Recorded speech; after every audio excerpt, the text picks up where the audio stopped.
आज जैसा कि आपको मालूम है, जन स्वराज अभियान के तहत जो पिछले 17 महीनों से पदयात्रा चल रही है, पदयात्रा सहरसा में तो अभी 1-1.5 महीने के बाद हम पदयात्रा के दौरान आएंगे। अभी मैं यहाँ अपने जो साथी जन स्वराज की सोच से जुड़े हुए हैं उनसे परिचय के लिए पदयात्रा से पहले हम लोग 2 दिन जिले में आते हैं। उसी संदर्भ में कल मैं सिमरी बख्तियारपुर में था और आज सहरसा में हूँ। पदयात्रा यहाँ पर खगड़िया अभी मेरा पूरा चलना बाकी है, तो करीब 20 दिन हम लोग खगड़िया में अभी चलेंगे। उसके बाद 20 फरवरी के आसपास, 20 से 25 फरवरी के आसपास मैं सहरसा में आऊँगा। जब सहरसा आएंगे तो 1 महीने के आसपास यहाँ रहेंगे, यहाँ के हर प्रखंड पंचायत में जाएंगे, यहाँ के विषयों पर, पदयात्रा के बारे में, पदयात्रा के अनुभवों के बारे में, सहरसा में जो लोग कह रहे हैं उन बातों पर चर्चा होगी। आज तो चूंकि हम सहरसा शहर में आए हुए हैं तो कुछ साथियों का ऐसा अनुरोध था कि यहाँ जो पत्रकार हैं वो कुछ बातचीत करना चाहते हैं, इसलिए मैं यहाँ पर हूँ। अभी मैं पदयात्रा से संबंधित जो मेरे अनुभव हैं 16-17 महीने के, उस पर कोई टीका टिप्पणी नहीं करूँगा। अगर आपका कोई सवाल होगा तो उस पर जवाब दे देंगे, बाकी आप जो सवाल करना चाहते हैं वो सवाल आप कर सकते हैं।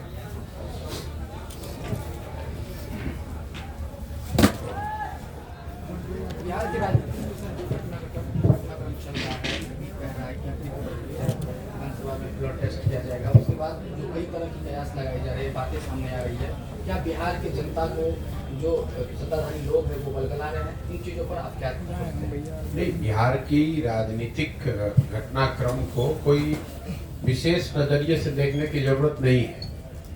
पिछले 10 वर्षों में, मतलब जब 2012 से, जब से नीतीश कुमार ने पहली बार एनडीए को छोड़ा, उसके बाद से ये नीतीश कुमार का सरकार को लेकर 7वां प्रयोग है। ये बहुत कम पत्रकारों ने इस पर ध्यान दिया है। आपको ऐसा लग रहा है कि नीतीश कुमार पहले एनडीए के साथ थे, फिर महागठबंधन में गए, फिर अभी एनडीए में आए हैं। ये तीन ही बात नहीं। 2012 से लेकर 2023 के बीच में 10 वर्ष में नीतीश कुमार का ये 7वां सरकार को लेकर प्रयोग है। मैं आपके यादाश्त के लिए गिनवा देता हूँ। 2012-13 में नीतीश कुमार ने जब प्रधानमंत्री के तौर पर नरेंद्र मोदी का चेहरा घोषित किया गया, उस समय एनडीए की सरकार चल रही थी, तो नीतीश कुमार ने उस गठबंधन को तोड़ा और माइनॉरिटी की सरकार चलाई। वो पहला प्रयोग था। दूसरा, जब लोकसभा चुनाव में 2014 में चुनाव उनका दल हार गया, तो उन्होंने पद को छोड़कर मांझी जी को बना दिया, पीछे से सरकार चलाने की कोशिश की। वो दूसरा प्रयोग हुआ। फिर 8 महीने के बाद मांझी जी को हटाकर खुद मुख्यमंत्री फरवरी 2015 में बने, वो तीसरा प्रयोग हुआ। फिर नवंबर 2015 में महागठबंधन के साथ सरकार बनाए, ये चौथा प्रयोग था। फिर 2017 में महागठबंधन को छोड़कर भाजपा के साथ गए, वो 5वां प्रयोग हुआ। फिर महागठबंधन को फिर भाजपा को छोड़कर महागठबंधन में पिछले 2021 अगस्त में भागे, वो 6वां प्रयोग है। और अभी फिर वापस से भाजपा में गए हैं, ये 7वां प्रयोग है। ये आपके ध्यान में इसलिए दे रहा हूं कि लोगों को ऐसा लगता है कि भाई यही नीतीश कुमार हैं, पहले तो सरकार ठीक ही चला रहे थे, लोग इनको सुशासन बाबू समझते थे।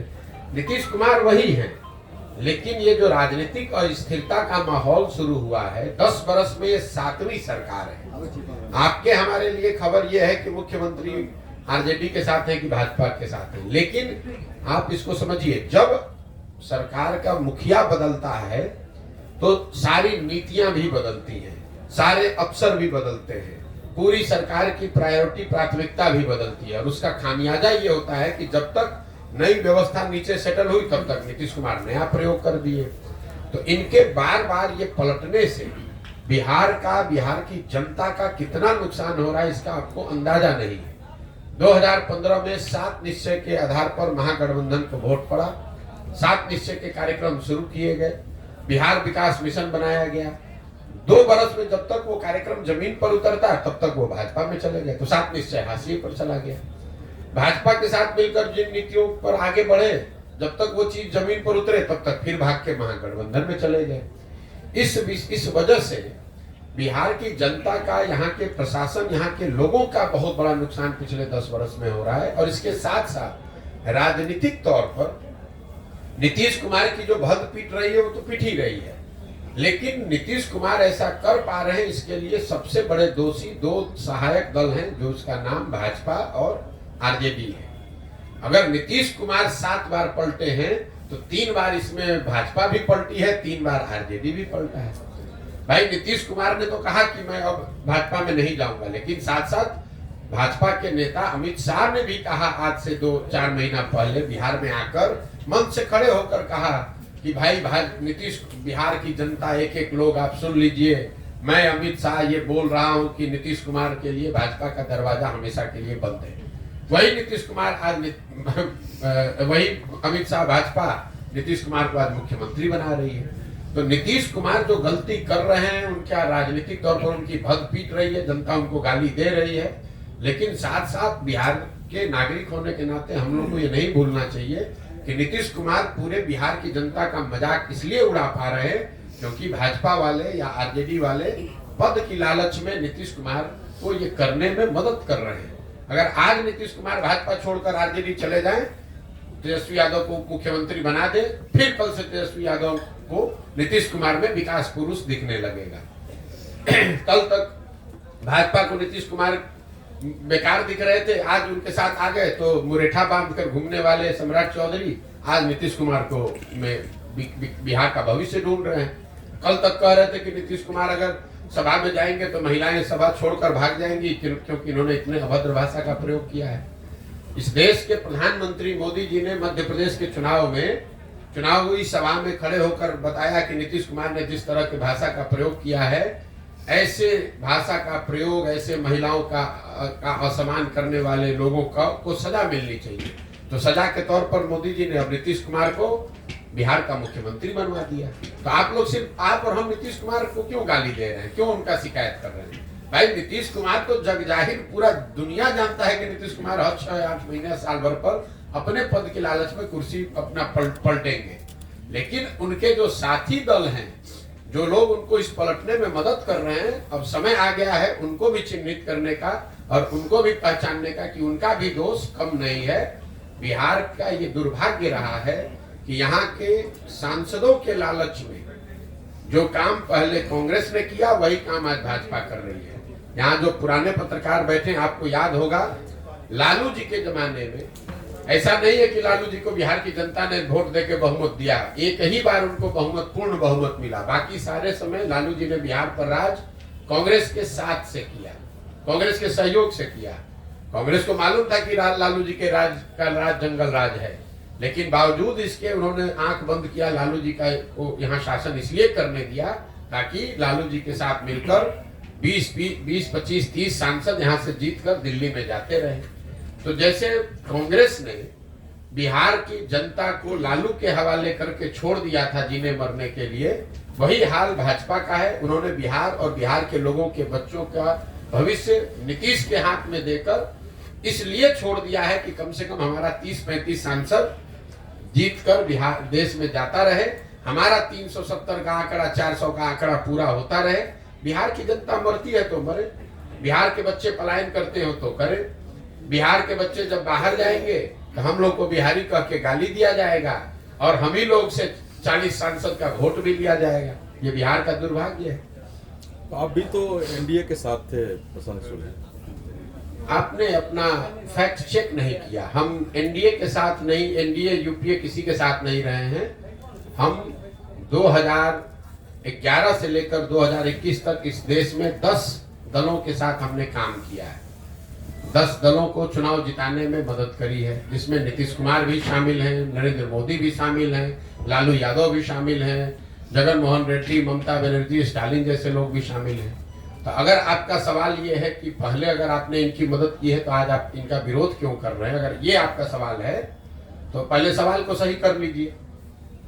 एनडीए में होना एक बात है और एनडीए की मदद करना एक बात है। आप वोटर हैं, आपने किसी जमाने में कांग्रेस को भी वोट किया होगा, आज भाजपा को आप वोट करते हैं। तो आपके गर्दन पे कोई तलवार रख दे कि भाई पहले तो आप कांग्रेस का वोट देते थे, आज भाजपा को काहे देते हैं वोट? जब आपको कांग्रेस पसंद थी, कांग्रेस आपके हिसाब से काम कर रही थी तो आप कांग्रेस को वोट कर रहे थे।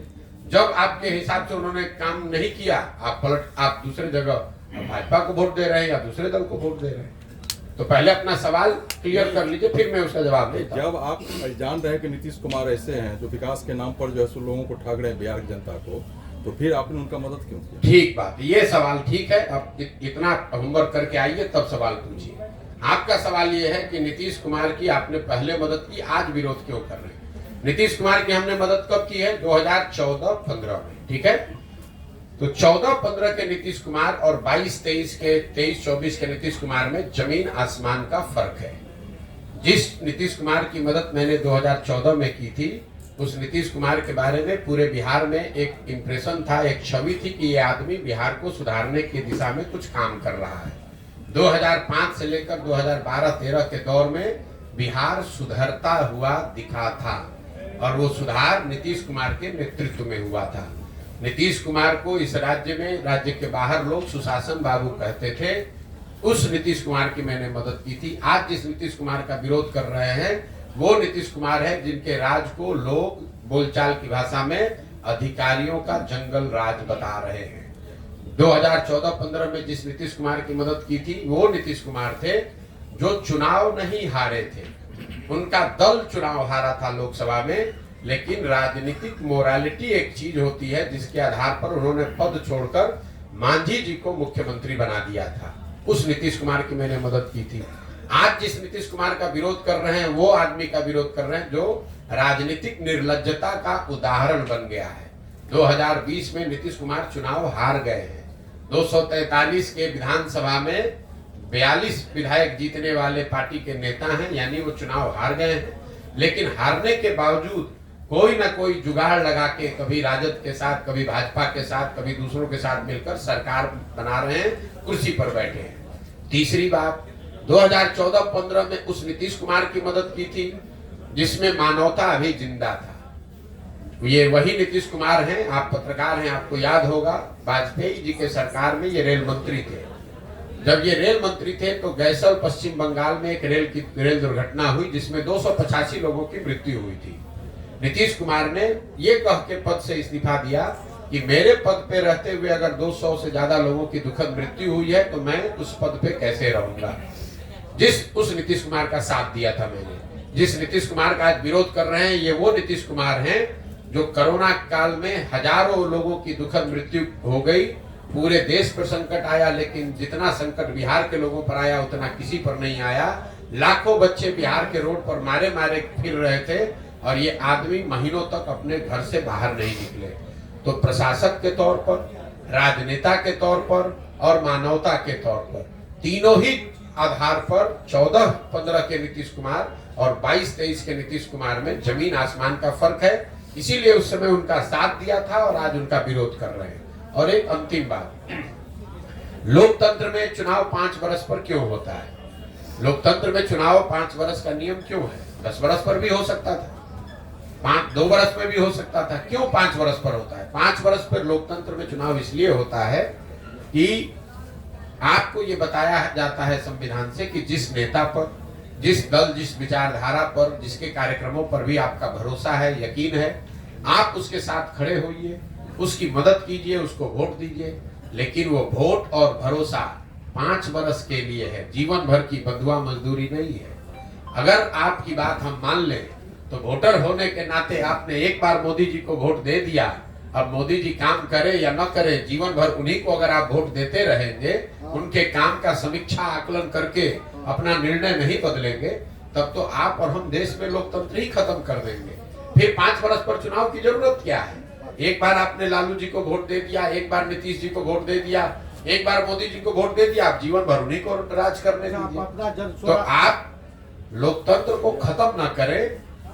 ये संविधान आपको नागरिक होने के नाते ये जिम्मेवारी देता है कि अगर आपने किसी का साथ दिया और उस नेता ने, उस दल ने अगर उस हिसाब से काम नहीं किया, तो नागरिक होने के नाते आपकी ये जिम्मेवारी है कि जितने मजबूती से आपने उसका साथ दिया है उतनी ही मजबूती से उसका विरोध भी कीजिए। अच्छा सर, हमारा सवाल है, बिहार में कई पार्टियां, आपने जन स्वराज बनाया, आप बिहार को कैसे बदलना चाहते हैं? पहले बात तो जब मैं फिर वही बात कहूंगा, आप लोग पत्रकार हैं, थोड़ा सा रिसर्च करके थोड़ा पढ़ के आइए। हमने कोई पार्टी नहीं बनाई है, जन स्वराज पार्टी नहीं है, जन स्वराज अभियान है। अभियान है एक नई पार्टी बनाने का। इसके 3 उद्देश्यों में एक उद्देश्य है बिहार में एक नया दल बनाना। क्यों? इसकी क्यों जरूरत है? इसलिए नहीं कि प्रशांत किशोर चाहते हैं कि एक दल बने, इसलिए कि बिहार के में जब 2 वर्ष पहले एक अध्ययन किया गया तो यहाँ 55% बिहार के लोगों ने cutting across cast and religion caste and class, सभी वर्गों के, सभी संप्रदायों के, सभी जातियों को अगर मिला दें तो 55% लोगों ने कहा कि बिहार में सुधार के लिए एक नए दल, नए विकल्प की जरूरत है।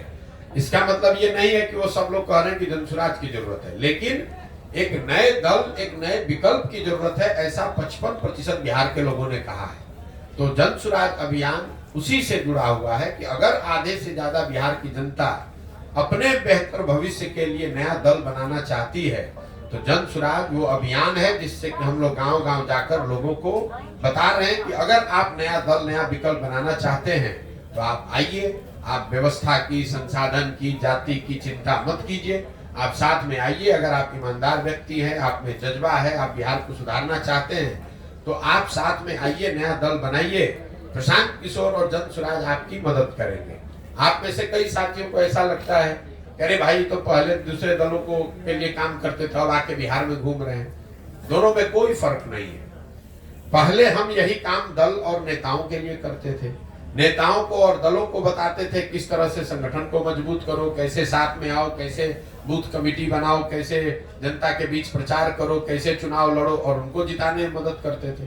काम वही कर रहे हैं। अब दल और नेता के बजाय जनता को, बिहार की समाज को समझा रहे हैं कि कैसे आप एक साथ आकर दल बना सकते हैं, किसी भी समीकरण की चिंता किए बगैर उनको चुनाव जीत कर आ सकते हैं और किस तरह का आपको संवाद करना चाहिए, कैसा प्रयास करना चाहिए। हमारी भूमिका कुम्हार की है। हम ये कोई दल नहीं है, दल के हम नेता नहीं है, ये अभियान है।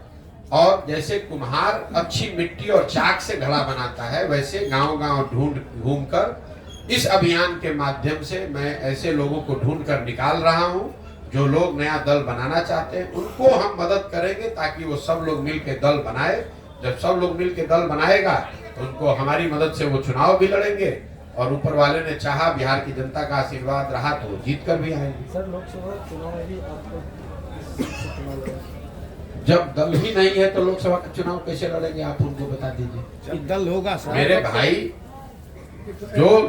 जो भी राजनीतिक क्षेत्र में यहाँ है, बिल्कुल मैं आ रहा हूँ उस पर।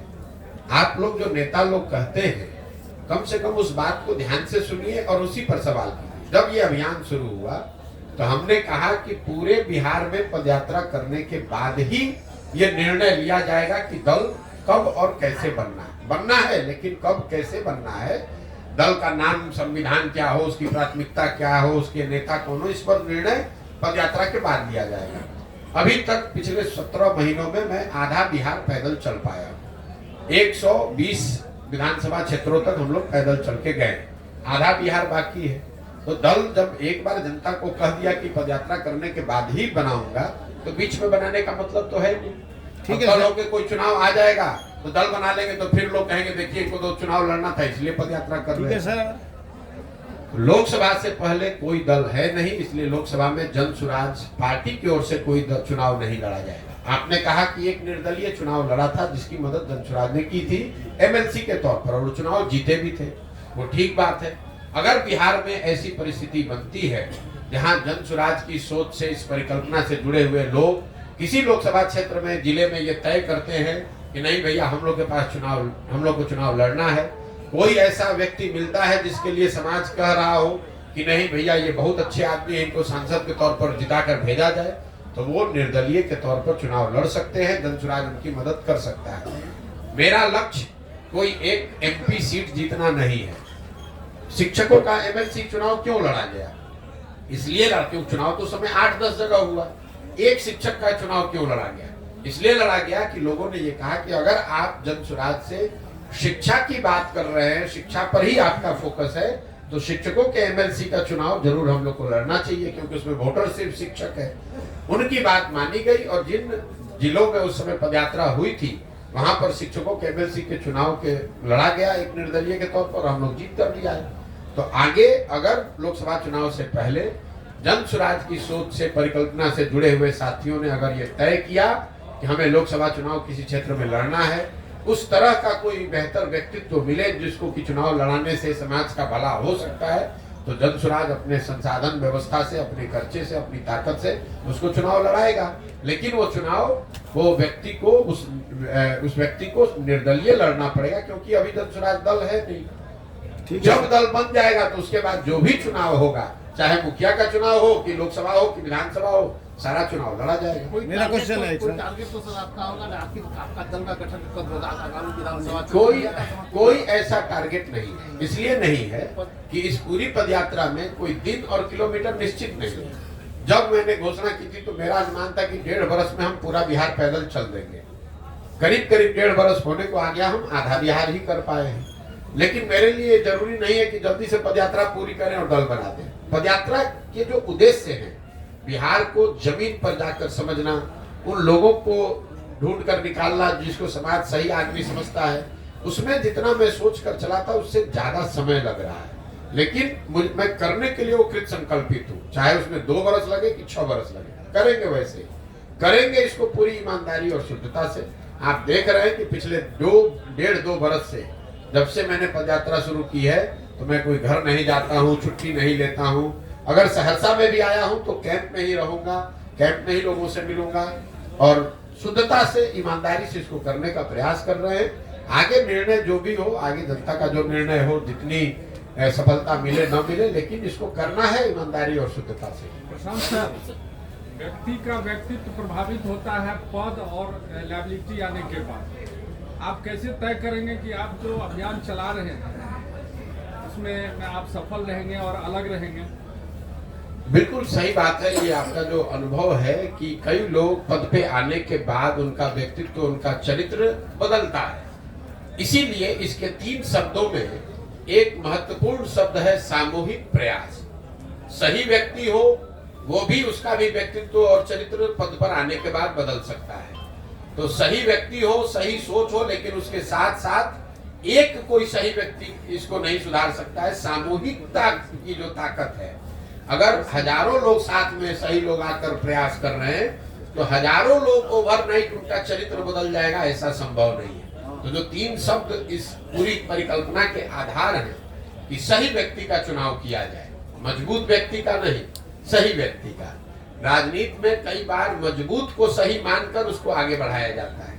हम लोग की सोच ये है कि नहीं, सही व्यक्ति भले कमजोर हो, उसके पीछे साधन व्यवस्था लगाकर उसको मजबूत बनाया जा सकता है, लेकिन मजबूत व्यक्ति को सही मानकर अगर जिता दिया जाए तो ये जरूरी नहीं है कि वो सही हो।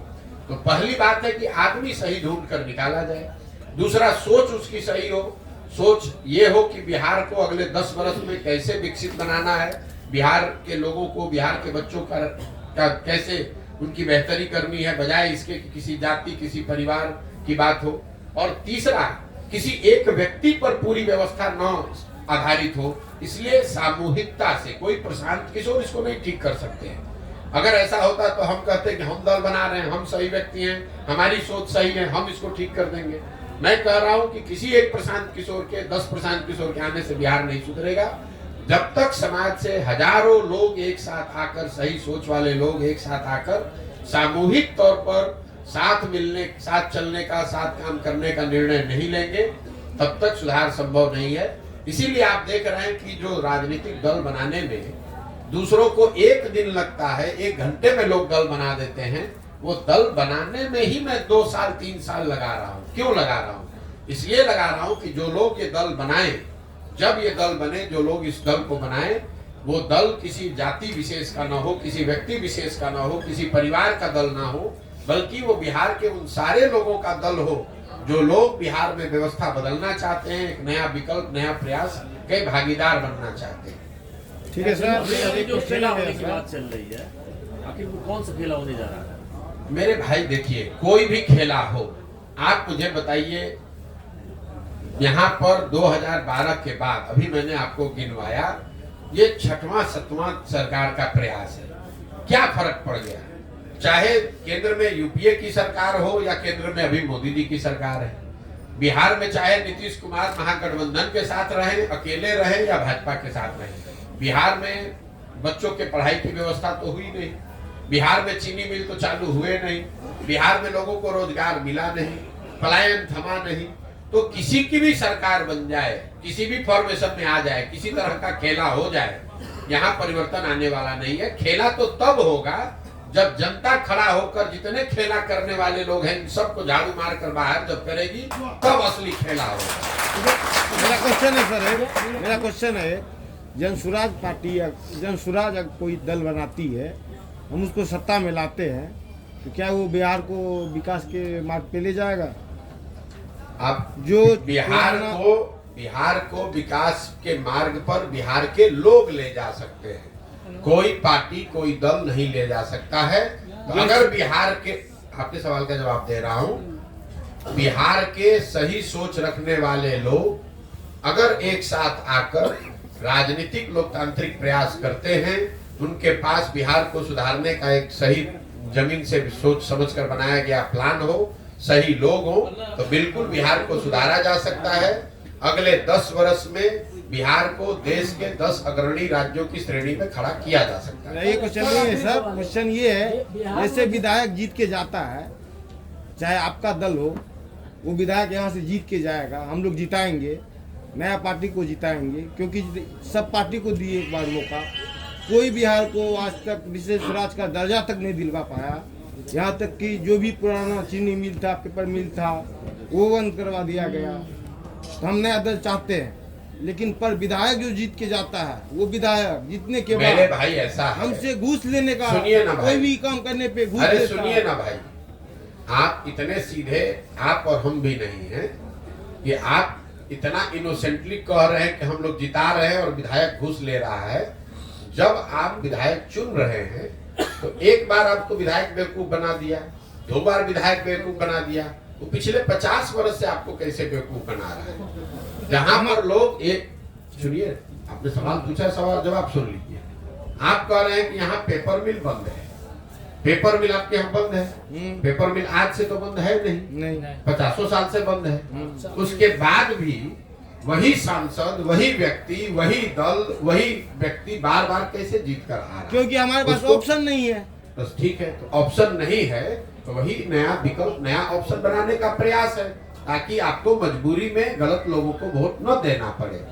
आपको विधायक बेवकूफ नहीं बना रहा है, आप और हम या तो खुद से बेवकूफ बन रहे हैं जात के नाम पे, धर्म के नाम पर 500 रुपया के लालच में, या फिर मजबूरी में हमें बेवकूफ बनना पड़ रहा है। नहीं, अभी हमको ऑप्शन मिला है, एक नया ऑप्शन मिला है।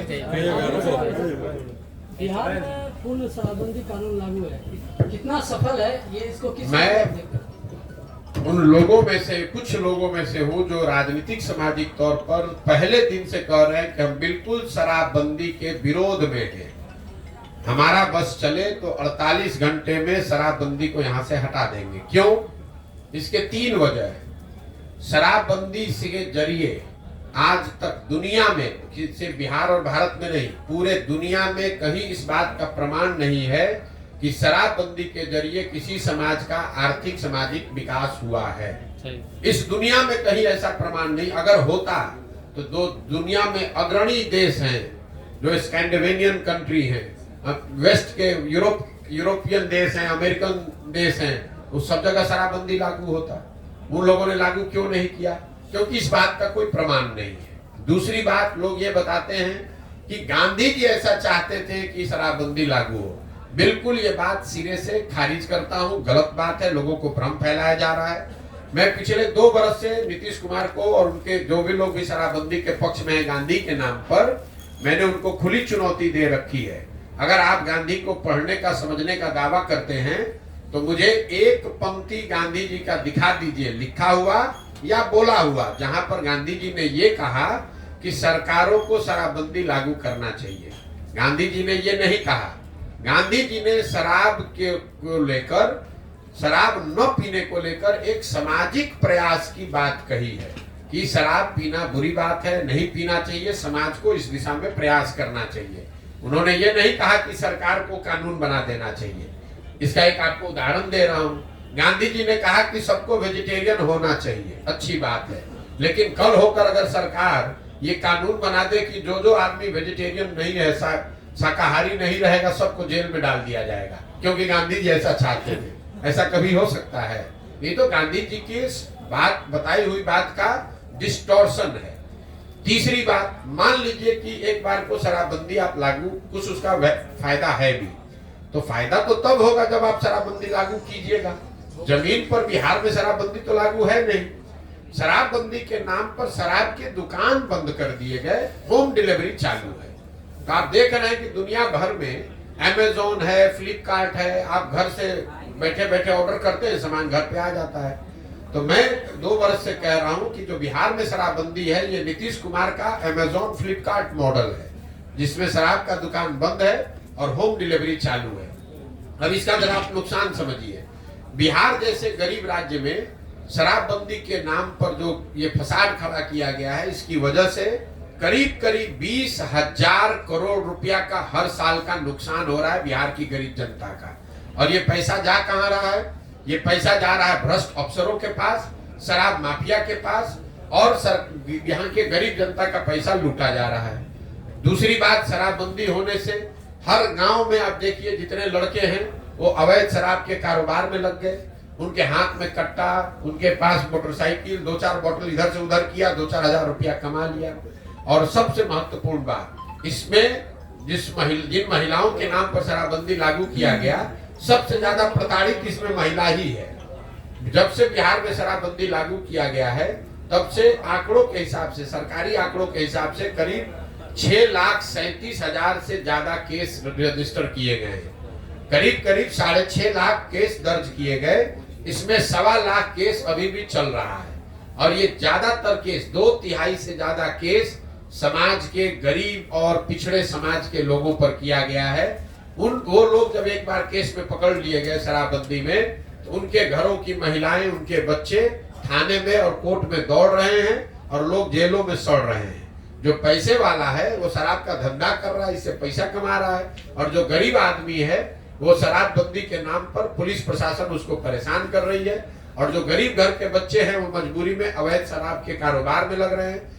पहली बार बिहार में पिछले 2-4 वर्ष में हम लोग देख रहे हैं कि ये स्मैक और अलग तरह के चीजें शुरू हो गई, जो शराब के नाम न मिलने की वजह से। और जहरीली शराब से जो मृत्यु हो रही है वो अलग है। हर पंचायत में आपको हर 2-4 दिन में कोई ना कोई घटना ऐसे सुनने को मिलती है। तो मुझे लगता है कि शराबबंदी का सिरे से ना इसका कोई आर्थिक आधार है, ना सामाजिक आधार है, ना प्रशासनिक आधार है, ना मौलिक नैतिक आधार है। ये बिल्कुल बिहार को और गर्त में ले जा रहा है। शराब पीना बुरी बात है, सरकार को उसको प्रमोट नहीं करना चाहिए, लेकिन ये लोगों की स्वेच्छा और स्वविवेक पर इसको छोड़ना चाहिए। आपको क्या खाना है, आपको क्या पहनना है, ये निर्णय सरकार नहीं ले सकती है, ये निर्णय लोगों का होना चाहिए। आपका काम है उसको रेगुलेट करना, आपका काम है कि उसमें कोई गलती ना करे। आप जींस पहनना चाहते हैं कि पैजामा पहनना चाहते हैं, ये निर्णय आपका होना चाहिए, सरकार का नहीं, नीतीश कुमार का नहीं। पटना में बैठ के वो तय करेंगे कि आप नाश्ता क्या कीजिएगा और खाना क्या खाइएगा। इसीलिए बिहार की ये दुर्दशा इस आदमी ने करी है। ठीक है भैया, बहुत बहुत धन्यवाद। पहले तो मैं परिचय दे दूं, दैनिक भास्कर के ब्यूरो चीफ हैं। पहली बात जो आपने जो आज सहरसा में माइक दे दीजिए।